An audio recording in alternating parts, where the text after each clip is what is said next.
মানে মই এটা কাৰণেহে ৰৈ আছোঁ খালি এটা কাৰণেহে ৰৈ আছোঁ যে সদায় নৈতিকতাৰ কথা কোৱা বিজেপি আৰু আৰএছএছে ৰূপজ্যোতি কুৰ্মীৰ ওপৰত এতিয়া কি একশ্যন ল'ব অসমৰ মুখ্যমন্ত্ৰীয়ে যে গোটেই অসমৰ মানুহক আন সকলো মানুহ বেয়া আৰু অকল বিজেপিৰ মানুহকেইটা ভাল বুলি কৈ থাকে কালি এটা নাভূত নাচুত ঘটনা ঘটিলে কেতিয়াও জীৱনত হৈ পোৱা নাই যে এজন বিধায়কে বিধানসভা চলি থকাৰ মাজত আন কোনোবা বিধায়কক আক্ৰমণ কৰিবলৈ সশৰীৰে আক্ৰমণ কৰিবৰ কাৰণে খেদি গৈছে আৰু আক্ৰমণস্থলী পাইছেগে আৰু সেই সময়তে পুলিচে ধৰি তেওঁক যেনে তেনে ৰখাবলৈ সক্ষম হৈছে আৰু পুলিচে ধৰি থকাৰ পাছতো তেওঁ আক্ৰমণৰ কাৰণে উদ্যত হৈ আছে এনেকুৱা ঘটনা অসমৰ ইতিহাসত ৰাজনৈতিক ইতিহাসত বিৰলেই নহয়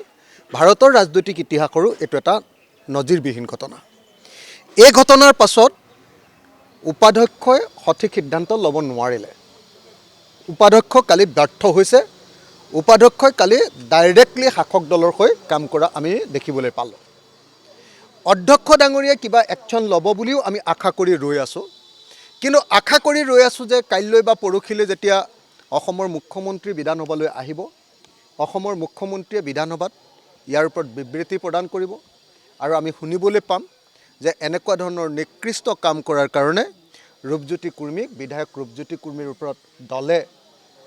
শাস্তিমূলক ব্যৱস্থা গ্ৰহণ কৰিছে বিজেপি দলে আৰএছএছে আৰু লগতে শাসক চৰকাৰখনেও ব্যৱস্থা গ্ৰহণ কৰিছে এইটো নিশ্চয় আমি দেখিবলৈ পাম আৰু যদি সেইটো দেখিবলৈ নাপাওঁ অসমৰ মুখ্যমন্ত্ৰীয়ে যদি সঁচাকৈ ৰূপজ্যোতি কুৰ্মীৰ ওপৰত ব্যৱস্থা গ্ৰহণ কৰাত ব্যৰ্থ হয় তেতিয়াহ'লে বুজিবলৈ বাকী নাই এইটো হ'ল বিজেপি দলৰ সংস্কৃতি তেওঁলোকৰ গুণ্ডাগিৰিটোৱে হ'ল তেওঁলোকৰ সংস্কৃতি সেই কথাটো প্ৰমাণিত হৈ যাব গতিকে মই ভাবোঁ যে এতিয়া গোটেই বলটো এতিয়া মুখ্যমন্ত্ৰীৰ কোৰ্টত বিজেপি আৰু আৰএছএছ দলৰ কোৰ্টত তেওঁলোকে যদি এতিয়া তেওঁলোকৰ দলৰ ইমেজ ভাল কৰিব খোজে তেতিয়াহ'লে নিশ্চয় ৰূপজ্যোতি কুৰ্মীৰ ওপৰত নিশ্চয় এতিয়া ব্যৱস্থা গ্ৰহণ কৰিব আচলতে ৰূপজ্যোতি কুৰ্মী আপোনাৰ প্ৰতি ইমান ক্ষোভিত হোৱাৰ কাৰণ এইটো নেকি যে মৰিয়নি সমষ্টিত আপুনি নিৰ্বাচন খেলিম বুলি কৈ এটা চৰ্চা চলিছিলে আৰু তাৰ বাবে আপোনাৰ ওপৰত মানে যদি মই মৰিয়নি সমষ্টিত নিৰ্বাচন খেলোঁ তেতিয়াহ'লে ৰূপজ্যোতি কুৰ্মীৰ লেঠা এইবাৰে ছিগি গ'ল আৰু কিন্তু মই নেখেলোঁ বাৰু দেই যদি সঁচাকৈ মই যদি কওঁ আপোনালোকক যদি মৰিয়নি সমষ্টিত যদি মই ইলেকশ্যন খেলোঁ বুলি ভাবোঁ যোৱাবাৰেই মানুহে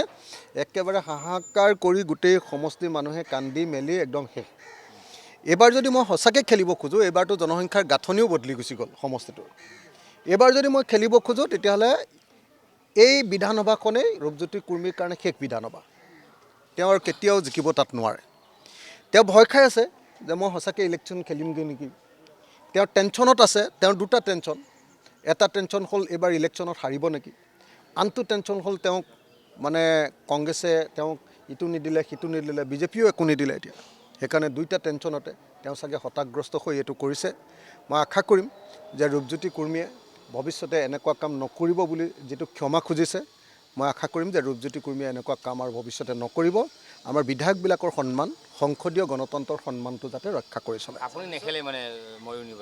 মই মৰিয়নিত নেখেলোঁ মই শিৱসাগৰত খেলিম তাৰপিছত ৰূপজ্যোতি কুৰ্মীয়ে আচলতে তাত চিট নাপাব নেকি বা বিজেপিয়ে নিদিব নেকি তাক তাৰ ভয় খাইছে নেকি মানে এইটো দিবতো নালাগে আচলতে তেওঁ যিটো আচৰণ কৰিলে তাৰপাছত আচলতে বিজেপিয়ে ইমান নৈতিকতাৰ কথা কোৱা বিজেপিয়েতো ৰূপজ্যোতি কুৰ্মীক চিট দিবই নালাগে কিন্তু পাৰিব জানো নিদিয়াকেতো নোৱাৰে ন তেল মাৰিব লাগিব নহয়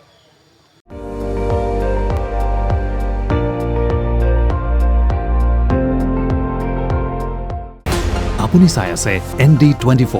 সৰ্বশ্ৰেষ্ঠ নহয় সৰ্বোত্তমৰ দৌৰত